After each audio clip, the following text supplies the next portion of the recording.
Fa omaly tao anatin'ny fanombohan'ny fampelezan-kevitra kosa dia tsikaritra fa nivoaka avokoa finipana politika mpanohana ny kandida Ajo Andrianaina Arivelo. Anisan'ny nanapa-kevitra nanohana ny kandida laharana fahenina Ajo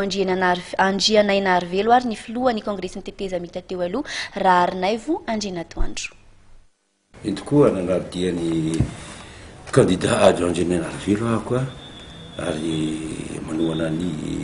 candidature zany satria everiko fa lehilahy vonona izy ary fanitsy amin'ny fahitako ny anarena Madagasikara ny vision vina sy ny programme de gouvernement samy mana programme de gouvernement sy vision tsara daholo candidat roa fa kosa le fahavonona le olona no tena zavatra lehibe indrindra. Satraka faharoa dia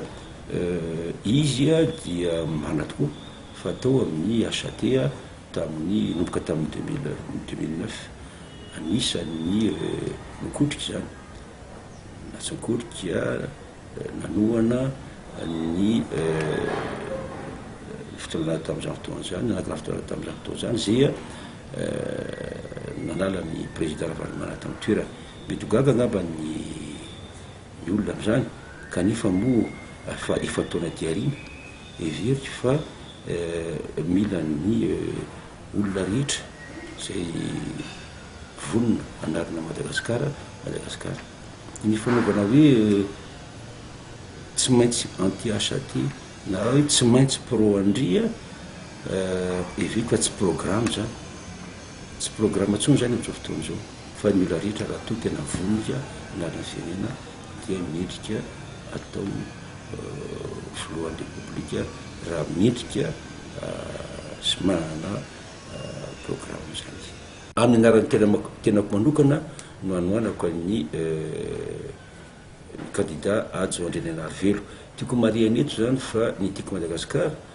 dia nanaova ny mouvance Ravalomanana fitoriana any amin'ny tribunaly amin'ny hoe mampiasa osoka ny anaran'io zahay mbola ny